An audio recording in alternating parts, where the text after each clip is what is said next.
अस्सलाम वालेकुम प्यारे दोस्तों और बच्चों। आज की कहानी का नाम है बोना सांड।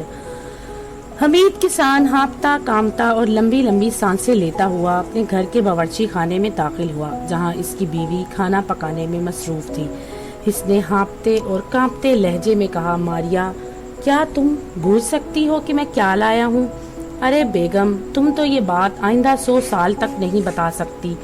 ये तो वक्त जाया करने वाली बातें हुई। मारिया ने हमीद की बात काटते हुए कहा, बेहतर यही होगा कि जो कुछ कमाल तुमने किया है इसके बारे में मुझे जल्दी से बता दो। अपनी बीवी के इस जवाब पर हमीद ने अपने कांधे के ऊपर से एक भारी थैला उतारा और इसके बावर्ची खाने की मेज पर रख दिया। फिर इसने खोला और इसके अंदर से एक बोना सांड निकला।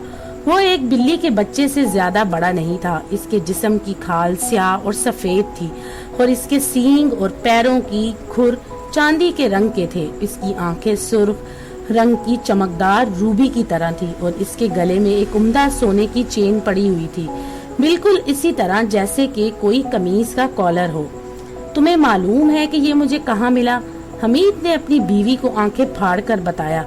मैं जब खेतों की तरफ जा रहा था तो दरिया की तरफ जाने वाली परकंडी के आखिरी सिरे पर एक झाड़ी में ये भैंसा फंसा हुआ था। मुझे तो अपनी आंखों पर यकीन नहीं आ रहा था। क्या तुमने अपनी जिंदगी में कभी ऐसा सांड देखा है मारिया? हमीद ने अपनी बीवी से पूछा। हमीद की इस बात को सुनकर मारिया का चेहरा जर्द पड़ गया।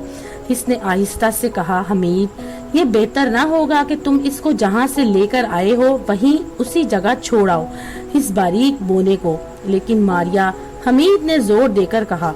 लेकिन कुछ नहीं, मारिया ने जबरदस्ती करते हुए कहा। ये बोना सांड है और ये बोनों की मलकियत होते हैं, मगर अब ये मेरा है। हमीद ने सख्त लहजे में कहा, ये मुझे मिला है और अब मेरा इरादा है कि मैं इसको बाजार ले जाऊं और मुझे यकीन है कि कोई दौलतमंद मर्द या औरत इसकी अच्छी कीमत देकर इसको खरीद लेंगे, क्योंकि बहुत से दौलतमंद लोगों को अनोखी किस्म की चीजों के रखने का और पालने का बहुत शौक होता है। तुम कोई अच्छा सा लिबास पहनो और मेरे साथ शहर के बाजार चलो। मैं जाऊं? मारिया ने कहा। फिर इसने जोर से अपना सर हिलाया और बोली, मैं इस किस्म की अहमकाना बातों में कोई हिस्सा नहीं ले सकती, क्योंकि ये बोने बड़े चालाक होते हैं। इससे तुमको कोई अच्छा नतीजा निकलने की उम्मीद नहीं रखनी चाहिए। हमीद, तुम मेरे अल्फाज पर यकीन रखो। लेकिन किसान ने अपनी बीवी की बातों की कोई परवाह नहीं की। वो सीधा अस्तबल में गया। वहाँ इसने अपने घोड़े को गाड़ी में जोता, बोने को सांड के थैले पर रखा और शहर की तरफ रवाना हो गया। अभी वो ज्यादा दूर नहीं जा पाया था कि उसने एक छोटे से आदमी को संगे मेल पर बैठे हुए देखा, जो कि सड़क के किनारों पर लगा हुआ था। इसके लंबे लंबे जूते थे और इसने सब्ज रंग का लिबास पहना हुआ था। इसके लंबे लंबे कान थे और इसका चेहरा अखरोट की तरह भूरा था। इसकी आंखें बहुत तेज और चमकदार थीं और इसी मील के पत्थर पर बैठा मुस्कुरा रहा था। हमीद ने अपने घोड़े की लगामों को खींचते हुए गाड़ी को रोकने की कोशिश की ताकि इस मखलूक को बगौर से देख सके। अस्सलामुअलैकुम हमीद साहब, इस बोने से आदमी ने कहा।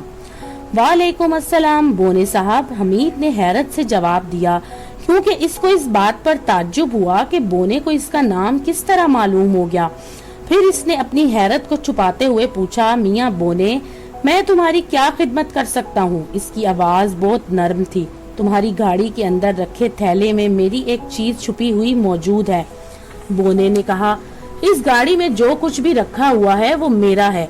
हमीद ने अखड़ापन से जवाब देते हुए कहा। बोने ने नाराज होने की बजाय मुस्कुराते हुए जवाब दिया, अगर तुम बोनों से दोस्ती करना चाहते हो तो फायदे में रहोगे, क्योंकि बोने दोस्ती निभाने में बड़े पक्के होते हैं। लेकिन अगर तुम इनकी कोई चीज चुराओगे तो तुम समझ लो कि इनकी दुश्मनी भी बहुत बुरी होती है। हाँ, सुन लिया, हमीद ने बड़ी तल्खी से जवाब दिया। मैं इस वक्त कारोबार करने के लिए बाजार जा रहा हूँ, इसलिए अपना वक्त जाया नहीं करना चाहता। तुमको जो कुछ करना है कर डालो। सब्ज आदमी ये कहते हुए हमीद ने घोड़े की लगामों को खींचा और एक हंटर जमाया। घोड़ा तेजी से शहर की जानिब भागने लगा। ये इतना आसान काम नहीं है जितना कि तुम समझ रहे हो। बोने ने पीछे से आवाज लगाई, जिसको हमीद ने नजरअंदाज कर दिया। इसने सर झटका और इस वक्त की सारी बातों को दिमाग से निकाल दिया और फिर सोचने लगा कि जल्दी ही इसका बटवा सोने के सिक्कों से भरा हुआ होगा और एक छोटा सा बोना मेरी तरह मजबूत जो किसान का क्या बिगाड़ सकता है। शहर में हर तरफ भीड़ थी और हमीद को एक मुनासिब जगह की तलाश थी। इसकी तलाश में इसे अच्छी खासी देर लग गई। आहा, ये जगह सही है क्योंकि शहर के बिल्कुल वस्त में है, हमीद ने दिल ही दिल में कहा, और पास ही चौराहे भी था। गाड़ी को रोका और गाड़ी के ऊपर खड़ा होकर लोगों की तवज्जो अपनी जानिब मुतबादिल करवाने के लिए आवाजें देने लगा। इधर आइए और जिंदगी के बेहतरीन मौके से फायदा उठाइए। अपने पास रकम तैयार रखिए और अपनी नजरों से एक हैरत अंगेज चीज का मुआयना कीजिए। हमीद ने इतने जोर जोर से चिल्लाना शुरू किया कि लातादाद लोग इसकी घोड़ा गाड़ी के गिर्द जमा हो गए। मेरे पास इस वक्त फरोख्त के लिए जो चीज मौजूद है वो अजायबात आम में से एक है। हमीद ने बड़े जोरों शोर से ऐलान किया, आप लोग अनकरीब एक ऐसी चीज मुलाहिजा करेंगे जिससे आपकी आंखें हैरत और इस्तजाब में मुब्तला हो जाएंगी और आने वाले वक्तों में आपकी नानी और पोते सब के लिए वो चीज एक हैरत और ताज्जुब साबित होगी। ये बाकमाल चीज इस वक्त मेरे इस पुराने थैले के अंदर मौजूद है। इधर लोगों ने आवाजें लगाना शुरू कर दी ताकि वो चीज क्या है हमें जल्दी से दिखाओ। हमीद ने इनके जज्बात और एहसासात के जवाब में कहा कि अब आप लोग खुद को इस चीज के नजारे के लिए तैयार कर लीजिए। आप लोगों में से किसी ने आज तक ऐसी चीज कभी नहीं देखी होगी। इसके बाद हमीद ने अपने थैले में हाथ डाला और इसके अंदर अपनी उंगलियां जल्दी जल्दी घबराहट इधर उधर घुमाने लगा। इसका चेहरा हैरत और घबराहट से फक हो चुका था और इसने अपना हाथ बाहर निकाला तो इसके हाथ में लकड़ी का एक टेढ़ा तिरछा टुकड़ा थामा हुआ था, लेकिन अब तो सिर्फ यही रह गया था। हमीद ने नाउमीदी की हालत में कहा, फिर वो बोलने लगा, यकीन मानिए लेकिन अब क्या होना चाहिए। इसने हैरत में इजाफा हो गया जब ये सारा मजमा इसकी इस अहमकाना हरकत पर बुरी तरह कहके लगा रहा था और इस पर मुख्तलिफ चीजें फेंक रहा था, क्योंकि इसको शक हो रहा था कि हमीद ने सारे मजमे को बेवकूफ बनाया है। इधर बोने ने जादू के जोर से अपने बोने सांड को गायब कर दिया था और यहाँ मजमे ने गुस्से में आकर हमीद को उठाकर जानवरों के पानी पीने के हौज में फेंक दिया। इस हौज के ठंडे पानी में से हमीद थरथराता हुआ निकला और बड़ी मुश्किल से गाड़ी तक पहुंचा और बड़ी अफसुर्दा सूरत बनाए हुए अपने घर की तरफ रवाना हो गया। जब वो संगी मील के पास पहुंचा तो इस वजह अब भी वही सब्ज रंग का बोना बैठा हुआ था। मैंने तुमसे कहा था कि ये काम इतना आसान नहीं जैसा कि तुम समझते हो ना हो, हमीद ने गुस्से में कहा। खुश हो जाओ क्योंकि ये तुम्हारे लिए इससे भी खतरनाक हो सकता है। वो इस तरह कि अगर बोना सांड शहर बन जाता और तुमको खा जाता।